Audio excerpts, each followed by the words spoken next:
ಜಯಂತ್ ಅವರೇ, ಯಾವ political leader ಮಾತು ತಮಗೆ ಹೃದಯಕ್ಕೆ ನಾಡ್ತು? ಅಲ್ಲ, ಎರಡು ಟೀಮ್ ಕಮ್ಮಿ ಏನಿಲ್ಲ. ಬಿಜೆಪಿ ಅಷ್ಟೇ, ಕಾಂಗ್ರೆಸ್ ಅಷ್ಟೇ, ಇಬ್ಬರು ಸೇಮ್ ಇದ್ದಾರೆ ಮೇಡಮ್. ಇವತ್ತು ಈ ಪರಿಸ್ಥಿತಿ ಬರ್ತಿರಲಿಲ್ಲ. ರಾಜ್ಯಕ್ಕೆ ಅವರು ನಿಯತ್ತಾಗಿ ಕೆಲಸ ಮಾಡೋ ಇವತ್ತು ಈ ಪರಿಸ್ಥಿತಿ ಬರ್ತಿರಲಿಲ್ಲ. ಯಾವ ನಿಯತ್ತು ಬಗ್ಗೆ ಮಾತಾಡ್ತಾ ನಿಯತ್ತ ಮೇಡಮ್ ಏನೋ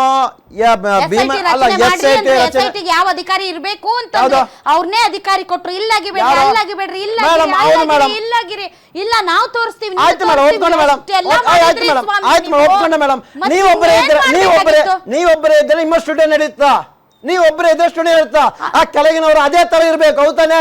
ಅದೇ ತರ ಇಲ್ಲ ಏನ್ ಮಾಡೋಣ ಹೇಳಿ? ಎಷ್ಟು ಸ್ಪಾಟ್ ಆಗಿದೆ? ಸರಿ ಇದೆಯಾ? ಸರಿ ಇದೆಯಾ? ಒಂದು ವಿಷಯ ಮಾಡಿ ಮೇಡಮ್, ಆ ಬೋರ್ಡ್ ಏನು ನಮ್ಮ ಭೀಮ್ ಅಂತ ಹೇಳ್ತಾರಲ್ಲ, ಚಿನ್ನ ಅಂತ ಹೇಳಿದಾರ, ಒಂದು 7 ದಿನ ಅವರ ಕಸ್ಟಡಿಯಲ್ಲಿ ಇದ್ರಲ್ಲ, SIT ಅವರ ಕಸ್ಟಡಿಯಲ್ಲಿ ಇದ್ರ, ಎಲ್ಲರೂ ಕೇಳ್ತಾ ಇದ್ರು ಏನಂತ, ನಿಮ್ಮ ಅಂಡರ್ ಇದ್ರು, ನಿಮ್ಮ ಕಸ್ಟಡಿ ಇದ್ರು, ನೀವ್ ಹೇಳುವಂಗೆ ಕೇಳ್ತಾ ಇದ್ರ ಅಂತ ಹೇಳ್ತಾರಲ್ಲ ಮೇಡಮ್. ತಪ್ಪಾಗಿ ನಾನು ಹೇಳ್ತೀನಿ, ನೀನು ಯಾವತ್ತು 164 ಸ್ಟೇಟ್ಮೆಂಟ್ ಕೊಟ್ರಲ್ಲ, ಅವತ್ತು ಅವಾಗ ಹೇಳ್ಬೇಕಿತ್ತು, ಯಾವುದೇ ಕಾರಣಕ್ಕೂ ನನ್ನನ್ನು ಈ ಪೊಲೀಸರ ಹತ್ರ ಬಿಡಬಾರ್ದು, ನನ್ನನ್ನು ಪೊಲೀಸ್ ಹತ್ರ ಹೋಗ್ಬೇಕು, ಒಂದು ವಕೀಲ ನನ್ನ ಒಟ್ಟಿಗೆ ಇರಬೇಕು ಅಂತ ಒಂದು ಮಾತು. ಯಾರು ಹೇಳಿ ಮೇಡಮ್?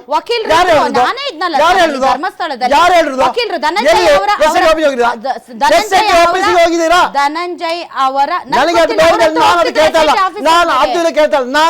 SIT ಆಫೀಸ್ ತಾವು ಹೋಗಿದ್ದೀರಾ? ನಾನು SIT ಆಫೀಸ್ ಹತ್ರ ಹೋಗಿದ್ದೆ. ಅವ್ರು ಒಳಗ್ ಹೋಗೋದನ್ನ ನಾನು ನೋಡಿದೆ. ಅವ್ರ ಪರ ಲಾಯರ್ಸ್, ಧನಂಜಯ್ ಜೂನಿಯರ್ಸ್ ಒಳಗ್ ಹೋಗೋದನ್ನ ನಾನು ಕಣ್ಣಾರೆ ನೋಡಿದ್ದೀನಿ. ಆಮೇಲೆ ಏನಂದ್ರೆ ಬೆಳಿಗ್ಗೆ ಸರಿ 10 ಗಂಟೆ ಅಲ್ಲ ಮೇಡಮ್, ಒಂದು 10 ಗಂಟೆಯಿಂದ ರಾತ್ರಿ 10 ಗಂಟೆ ತನಕ ತನಿಖೆ ಮಾಡ್ತಾ ಇದ್ರಲ್ಲ. ಅಲ್ಲ ಜಯಂತ್ ಅವರೇ, ಮೇಡಮ್ ಒಂದು ನಿಮಿಷ, ಹೌದು ಮೇಡಮ್, ಒಪ್ಕೊಳ್ತೀನಿ ಮೇಡಮ್. ನಿಮಗೆ ಎಷ್ಟು ಗೊತ್ತೋ ನಮಗೂ ಅಷ್ಟೇ ಗೊತ್ತು. ಯಾಕಂದ್ರೆ ಒಳಗಡೆ ಜಾಸ್ತಿ ನನಗೆ ಗೊತ್ತು, ನಿಮಗೆ ಗೊತ್ತು. ನನಗೆ ಗೊತ್ತು. ಒಂದು ನಿಮಿಷ, ಲೆಟ್ ಮಿ ಫಿನಿಶ್. SIT ಕಚೇರಿಯ ಒಳಗಡೆ ಹೋಗುವವರೆಗೆ ಮಾತ್ರ ನಮಗೆ ಗೊತ್ತು. ಯಾಕೆ ಅಂದ್ರೆ SIT ಒಳಗಡೆ ನಡೆಯುವ ತನಿಖೆ ಅದು ಪಬ್ಲಿಕ್ಗೆ ಜಗಜ್ಜಾಹೀರಾಗಿರ್ಲಿಲ್ಲ. ಅಲ್ಲಿ ಏನ್ ನಡೀತಾ ಇದೆ ಅನ್ನೋದು ಅಧಿಕಾರಿಗಳು ಮತ್ತು ಆ ಚಿನ್ನಯ್ಯ ಹಾಗೂ ಆ ಲಾಯರ್ಸ್ ಮಧ್ಯೆ ಇರೋದು ಮಾತ್ರ. ಅಧಿಕಾರಿಗಳು, ಚಿನ್ನಯ್ಯ, ಲಾಯರ್, ಮಾಧ್ಯಮವರೇ ಗೊತ್ತಿತ್ತು, ಮಾಧ್ಯಮವರೇ ಗೊತ್ತಿತ್ತು. ಅದು ಮೊದಲು ಸರ್ಕಾರ ಮೇಡಮ್ ಒಂದು ನಾವು ಒಂದೊಂದಾಗೆ ಕನ್ಫ್ಯೂಷನ್ ಬೇಡ. ಈಗ ಸರ್, ನನ್ಗೆ ಐ ವಾಂಟೆಡ್ ಟು ಆಸ್ಕ್, ಯಾಕೆ ಅಂತಂದ್ರೆ ನಿಮಗೆ ಗೊತ್ತು, ನಾನು ಒಂದು ವಿಷಯ ಹೇಳ್ತೀನಿ.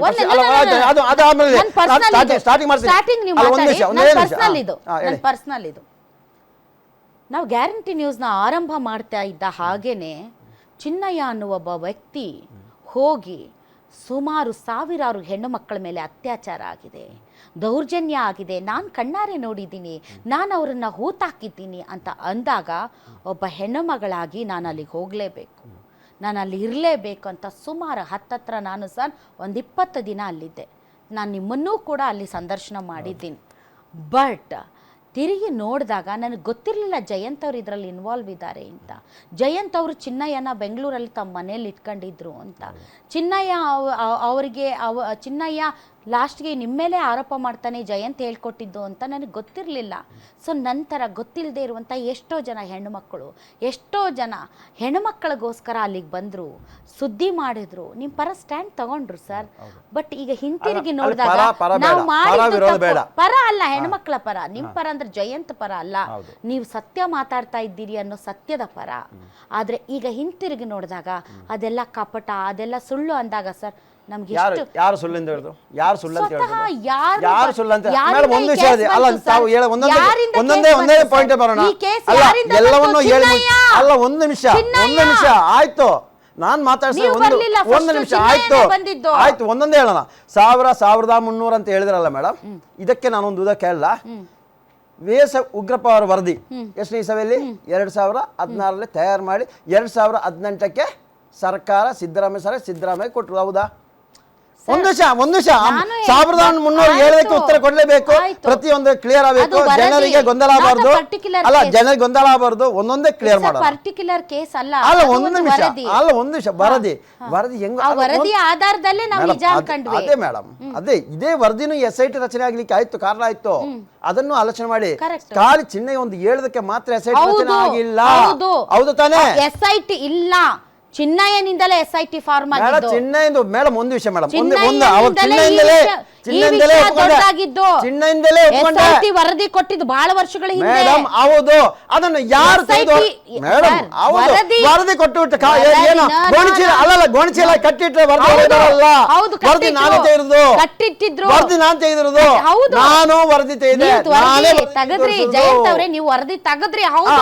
ಹೇಳಿ. ಆದರೆ ಅದು ಹಾಗೆಯೇ ಇತ್ತು, ಇನ್ನುವರೆಗೂ ಅದ್ರಲ್ಲಿ ಏನಿದೆ ಅನ್ನೋದು ಹೊರಗಡೆ ಬಂದಿಲ್ಲ. ಟು ಬಿ ಫ್ರಾಂಕ್, ನಿಮ್ಮ ಇನ್ಫಾರ್ಮೇಶನ್ಗೆ ನೀವ್ RTI ಎಲ್ಲ ಹಾಕಿದ್ರು, ಎದ್ರಲ್ಲ ಹಾಕಿದ್ರು, ನೀವ್ ಹೆಂಗ್ ಕಲೆಕ್ಟ್ ಮಾಡಿದ್ರು ಗೊತ್ತಿಲ್ಲ. ಅದು ಮಾಧ್ಯಮಗಳಿಗೆ ಸಿಕ್ತು, ನಾವು ಕೂಡ ಅದ್ರ ಬಗ್ಗೆ ಮಾತಾಡಿದ್ವಿ. ಆದರೆ ಕಸದ ಬುಟ್ಟಿಯಲ್ಲಿದ್ದಂತಹ ಆ ವರದಿಗೆ ಜೀವ ಬಂದಿದ್ದು ಈ ಬುರುಡೆ ಮನುಷ್ಯ ಬಂದ ಮೇಲೆ. ಆತ ಈ ತರ ಮಾಡಿದ್ದೀನಿ ಅಂತ ಕೋರ್ಟ್ ಮುಂದೆ ಹೇಳಿದ ಮೇಲೆ ಈ ವಿಚಾರದಲ್ಲಿ ಇದನ್ನ ತನಿಖೆಗೆ ತೆಗೆದುಕೊಳ್ಳಿ ಅಂತ ಹೇಳಿದ ಮೇಲೆ, ಹೌದಲ್ವಾ? ಸೊ ಆ ವ್ಯಕ್ತಿನೇ ನಾನಲ್ಲ, ನಾನವನಲ್ಲ, ನನ್ನಿಂದ ಯಾರೋ ಇದ್ರು ಅವ್ರು ಹೇಳಿಸಿದ್ದು ಅಂತ ನಿಮ್ಮ ಹೆಸರು ತಗೊಳ್ತಾನೆ ಅಂತಂದರೆ ಬರ್ತೀನಿ. ತಾವು ಎಲ್ಲಿ ಹೇಳ್ತಾರೆ ಅಲ್ಲಿಗೆ ಬರ್ತೀನಿ ನಾನು. ನಾವು ಬುರುಡೆ ಗ್ಯಾಂಗು ಅದು ನಾವು ಕರೆಸಿರೋದು ಎಲ್ಲಕ್ಕೂ ನಾವು ಉತ್ತರ ಕೊಡ್ತೀನಿ. ನಾನು ಕೇಳ್ತಾ ಇರೋ 1300 ಟೋಟಲ್ ಎಷ್ಟು 3 ದಿನಕ್ಕೆ ಒಂದು ಅಸಹಜ ಸಾವಿದೆ, ಹೌದಾ? ಆ ವರದಿಯಲ್ಲಿ 1 ವರ್ಷಕ್ಕೆ ಎಷ್ಟು ಮೇಡಮ್? ಅಲ್ಲ ಒಂದ್ ನಿಮಿಷ ನೀವು ಅಲ್ಲಲ್ಲ ಒಂದ್ ನಿಮಿಷ ನೀವು ಅಲ್ಲ ಒಂದೇ ನಿಮಿಷ ಒಂದು ಸರ್ ಅದಕ್ಕೆ ಸರ್ಕಾರಿ ಅಧಿಕಾರಿ ಒಂದು ವರದಿ ಏನು ವೇಸ್ಟ್ ಆಗ್ಯಾರೆ, ಅದು ವೇಸ್ಟ್ ಆಗ್ಯಾರೆ. ನೀವ್ ಏನ್ ಅಲ್ಲ ಅದು ವೇಸ್ಟ್. ಒಂದ್ ನಿಮಿಷ ಬರೋಣ. ಅಲ್ಲ ಸರ್, ಅದೇ ಬೇರೆ ಇದೇ ಬೇರೆ. ಅದೇ ಬೇರೆ ಅಲ್ಲ, ಹಿನ್ನೆಲೆಯಲ್ಲಿ ಚಿನ್ನಯ್ಯ ಬಂದ ಮೇಲೆ ಸರಿ ಅದೇ ಬೇರೆ ಆದ್ರೆ 1300 ಏನಕ್ಕೆ ತೆಗೆದಿರೋದು? 1300 ಇದು ಅಸಹಜ ಸಾವಿದ ವಿಷಯ ಇದಕ್ಕೆ ಬರಲಿ. ಒಂದ್ ನಿಮಿಷ. ಅಸಹಜ ಸಾವುಗಳೆಲ್ಲ ಕೊಲೆಗಳಲ್ಲ, ಅಲ್ಲ ಒಂದ್ ನಿಮಿಷ. ಅಸಹಜ ಸಾವುಗಳೆಲ್ಲ ಅತ್ಯಾಚಾರಗಳಲ್ಲ. ಅಸಹಜ ಸಾವುಗಳೆಲ್ಲದರ ನಾವೇ ಸರ್ ಅದನ್ನ ಸ್ಫೋಟ ಮಾಡಿದ್ದು. ಟು ಬಿ ಫ್ರಾಂಕ್, ಇದು ನಮ್ಮನ್ನ ನಾವು ಆತ್ಮಾವಲೋಕನ ಮಾಡ್ಕೊಳ್ಳೋ ಟೈಮ್ ಜಯಂತ್ ಅವರೇ. ಯಾಕಂದ್ರೆ ನಿಮ್ಮ ಜೊತೆಗೆ ನಾನು ಕೂಡ ವೀಕ್ಷಕರಿಗೆ ನಾನು ಉತ್ತರದಾಯಿತ್ವ ಈ ವಿಚಾರದಲ್ಲಿ. ಯಾಕೆ ಅಂತಂದ್ರೆ ಉಗ್ರಪ್ಪ ವರದಿಯನ್ನ ಮುಂದಿಟ್ಟಿದ್ದು ನಾವೇ, ಗ್ಯಾರಂಟಿ ನ್ಯೂಸ್. ಸೊ ಈ ಗ್ಯಾರಂಟಿ ನ್ಯೂಸ್ ನಲ್ಲಿ ವರದಿ ಇಟ್ಟಿದ್ದು ಹೌದು, ಅಲ್ಲಿ ಮಿಸ್ಸಿಂಗ್ ಕೇಸಸ್ ಆಗ್ತಾ ಇದೆ ಅಂತ ಚಿನ್ನಯ್ಯ ಕೊಟ್ಟಂತಹ ಆ ಒಂದು ಸಾಕ್ಷಿಗೂ ಮತ್ತು ಈ ವರದಿಗೂ ಮ್ಯಾಚ್ ಆಗ್ತಿದೆ ಅಂತ ಹೇಳಿದ್ವಿ. ಅದಾದ್ಮೇಲೆ SIT ರಚನೆ ಆಯ್ತಲ್ಲ ಸರ್. SIT ರಚನೆಯಾಗಿ ತನಿಖೆ ನಡೆದು ಎಲ್ಲಂದ್ರಲ್ಲಿ ಅಗದು ಎಲ್ಲ ಬುರುಡೆಗಳನ್ನ ಹೊರಗಡೆ ತೆಗೆದ ಮೇಲೆ ಈತ ನಾನು ಹೇಳಿದ್ದಲ್ಲ, ನನ್ನ ಕೈಯಲ್ಲಿ ಹೇಳಿಸಿದ್ದು ಜಯಂತ್ ಅವರು ಅಂತ ಹೇಳ್ತಾನೆ ಅಂತಂದ್ರೆ ನೀವೀಗ ಆರೋಪಿಸ್ತಾ ಎಲ್ಲಾದ್ರೂ ನಿಂತು ಅವನಿಗೆ ಈ ವಿಷಯ ಮಾತಾಡಿದ ಅಂತ ಹೇಳಿ